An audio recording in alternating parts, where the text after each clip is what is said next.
We are now going to talk about a most unique connection between the mother and the developing fetus, which is known as placenta. So what exactly is placenta and how it is formed? After the implantation has taken place, finger-like projections they start appearing on the trophoblast, and these finger-like projections are known as the chorionic villi. These chorionic villi are surrounded by the uterine tissue as well as the maternal blood. So we can see over here, these finger-like projections are created from trophoblast, which are known as the chorionic villi, and these chorionic villi, they are embedded inside the maternal tissue. They are surrounded completely by the maternal tissue as well as the maternal blood. The chorionic villi and the maternal tissue, that is the uterine tissue, they become interdigitated with each other, that is they form digitations like this, and they jointly form a structure which is the functional unit of the developing embryo as well as the maternal body, and it is known as placenta.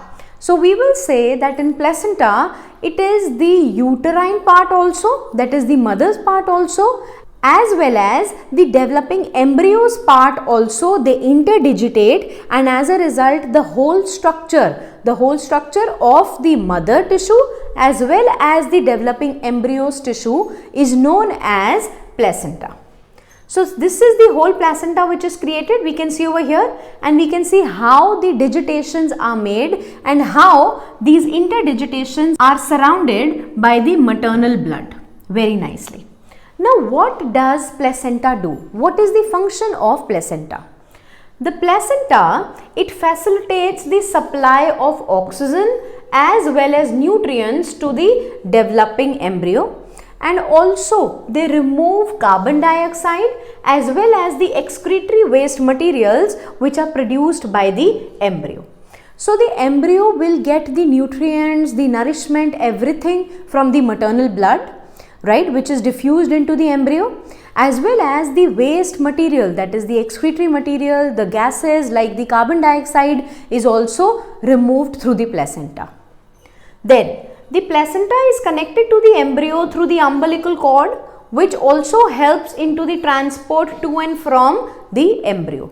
So placenta is connected to the umbilical cord through which the exchange of materials take place.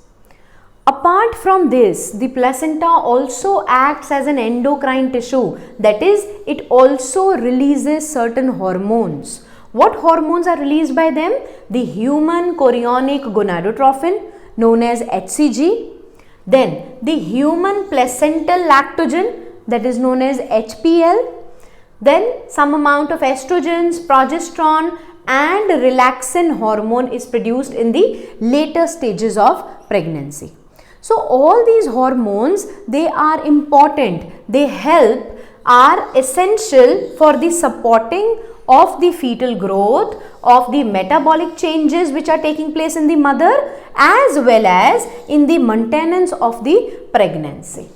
So we can say, and we have seen, that placenta is an important structure, it is an important connection through which the embryo is able to get all the nourishment, nutrients, as well as is able to release out things into the maternal's blood. So whatever exchange the embryo makes is done by the placenta to the mother's body. So this is placenta. Now the whole development has completed, and this whole period of development is known as gestation. What happens after that? After that, parturition, also known as childbirth, takes place. The average duration of the human pregnancy is around 9 months, and this whole duration is known as the gestation period. At the end of the gestation period, there are vigorous contractions which take place of the uterus, and this vigorous contractions of the uterus, they cause the expulsion or the delivery of the fetus out of the body. This step is known as childbirth.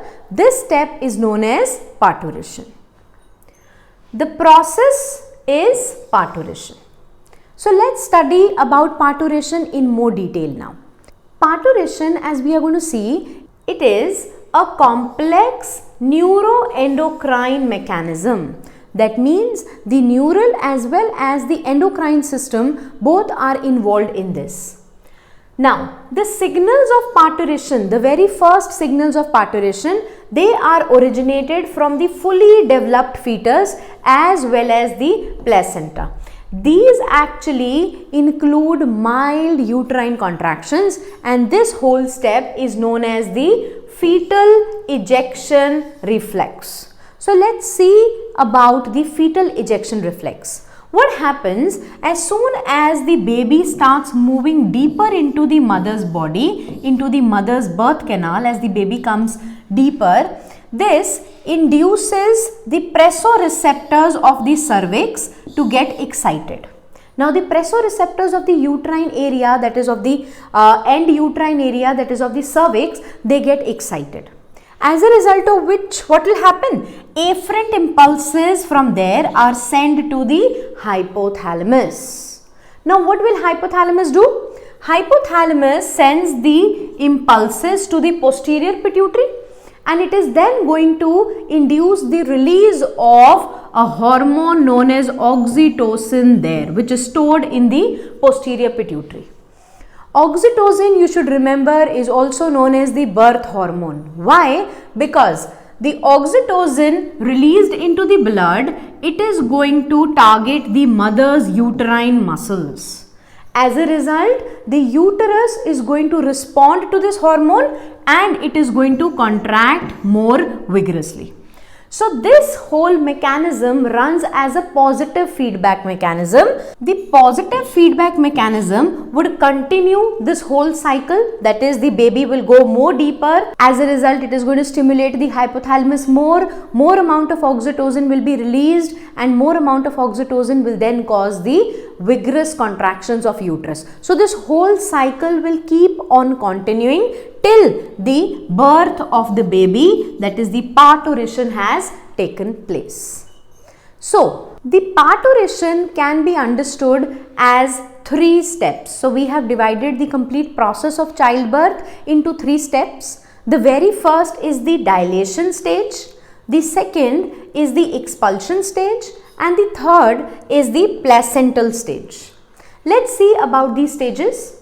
The time from the onset of the labor pains to the complete dilation of the cervix. So as soon as the labor pains start, that is the uterine contractions they start, till the cervix dilates completely, this step is known as the dilation stage. Then what happens? Regular uterine contractions which are taking place, they are going to rupture the amniotic sac. As a result, the amniotic fluid in which the baby was floating, it is going to release out of the cervix and through the vagina. This is known as commonly as the water has broken. Then in the next step, after complete cervical dilation, the baby will slowly be expelled out through the vagina, which is known as the expulsion stage. And after that, what will happen after the expulsion of the child?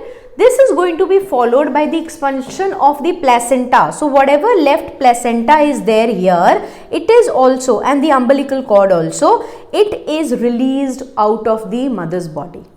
This is known as the afterbirth. So this release of material, that is this release of placenta and leftover tissues after the birth of the child, is known as afterbirth. These contractions, these powerful uterine contractions, also constrict the blood vessels that were torn during the expulsion of the baby. As a result, what will happen? This is going to prevent the hemorrhage. So these contractions, these uterine contractions, will also constrict the blood vessels which were broken as a result of the breakage of placenta. And as a result, the hemorrhage will not take place. To buy these books, you can go to www.cengage.co.in, or you can also find the links in the video description given below. Thank you.